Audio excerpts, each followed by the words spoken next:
आइए तो हम बात करते हैं सूर्य और चंद्रमा के प्रभाव के बारे में, जो कि हमारे शरीर को किस प्रकार नियंत्रित करते हैं और इनका मूल बिंदु कौन सा है। इस मूल बिंदुओं को समझने के लिए आपको इस वीडियो को लास्ट तक देखना बहुत ज़रूरी है।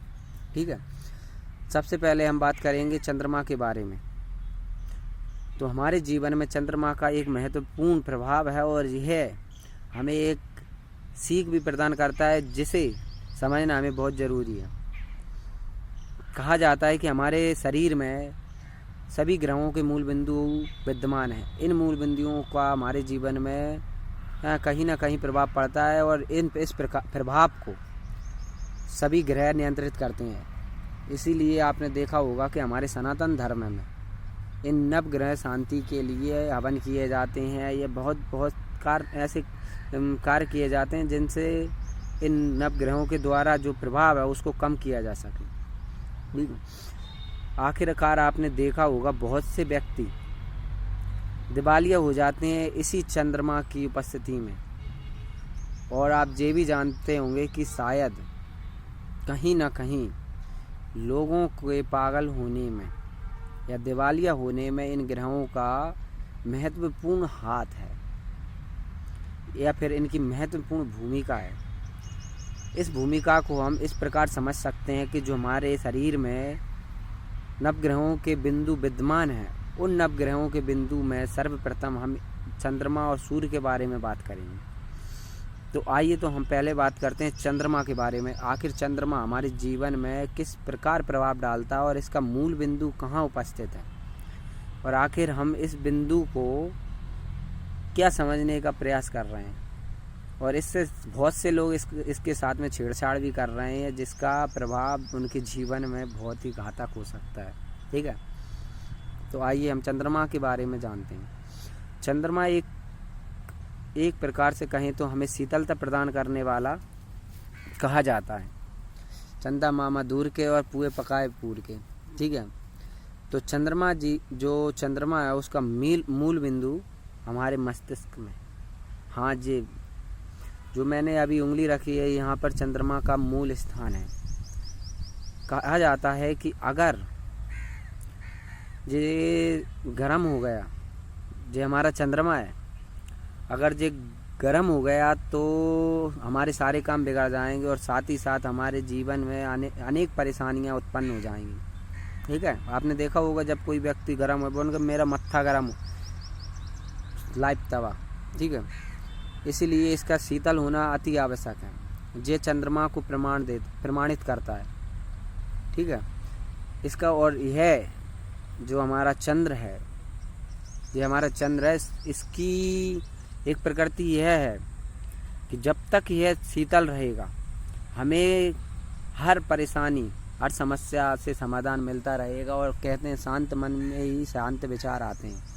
सही विचार करने के लिए और सही तरीके से विचार करने के लिए इसका शांत होना अभी ज़रूरी है। ठीक है, और फिर हम बात करते हैं सूर्य के बारे में। अब फिर आप लोग सोच रहे होंगे आखिर सूर्य का मूल बिंदु कौन सा है। तो भाई साहब, सूर्य का मूल बिंदु हमारा पेट है।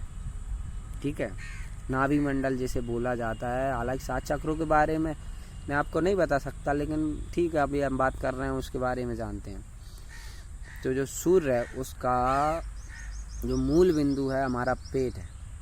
हमारी जो जठर अग्नि है, बहुत से विद्वानों द्वारा ये कहा गया है अगर व्यक्ति की जठर अग्नि शांत हो जाए, ठीक है, अगर शांत हो जाए तो पूरे शरीर का सत्यानाश हो जाता है।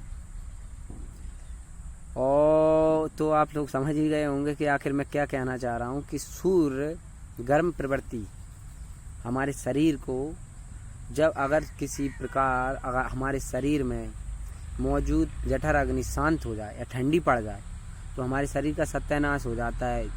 इसका गर्म रहना अति आवश्यक है। ठीक है, इसका गर्म रहना अति आवश्यक है और इसका शांत रहना अति आवश्यक है। अगर इन दोनों में तालमेल बना रहेगा तो जीवन में कोई भी परेशानी आए आपको जो हमारा सूर्यमंडल है हमें बल प्रदान करेगा, क्योंकि हम जो भी खाएंगे वो तुरंत ही हजम होने लगेगा और हमें ऊर्जा प्रदान करेगा। और चंद्रमंडल हमें शीतल होने के कारण हमें एक सुविचार प्रकट करता रहेगा और सही तरीके से हमें एक गुरु की भांति एक गुरु की भांति हमें सही रास्ता दिखाता रहेगा। क्योंकि आखिरकार आपने सुना ही होगा कि उस व्यक्ति ने क्रोधवश ऐसा कर दिया, मतलब उसका माथा गर्म था, ठीक है, ठंडा नहीं था। अगर ठंडा होता तो वो कभी गलत कार्य नहीं करता। सही कार्य करने के लिए मस्तिष्क का ठंडा होना अति आवश्यक है। इसीलिए हमारे जीवन में इन दोनों का महत्वपूर्ण प्रभाव है। आपको इस बात को समझना होगा कि कभी भी ध्यान करते वक्त जहाँ पर सांसों का दबाव कतई ना बनाएं, क्योंकि इससे चंद्रमंडल गर्म होने लगता है और चंद्रमंडल गर्म होने से हमारे शरीर में जो संतुलन है ऊर्जाओं का वो बिगड़ जाएगा और व्यक्ति कहें तो पागल भी हो सकता है। इसीलिए आपको इस बात का ध्यान रखना चाहिए। और अगर ऐसी क्रियाएं करने से पूर्व किसी उत्तम गुरु की सहायता मिल जाए तो अति आवश्यक है। बढ़िया ही, फिर मज़े ही मज़े। लेकिन इन बात का ध्यान रखें कि आप चंद्रमा और सूर्य के साथ खिलवाड़ कतई ना करें। इसकी आग कभी ठंडी ना होने दें और इसको कभी गर्म ना होने दें, ठीक है। अगर आपको मेरी वीडियो थोड़ी बहुत भी पसंद आई हो तो एक बार लाइक कर दें, वो ही बहुत है। ठीक है।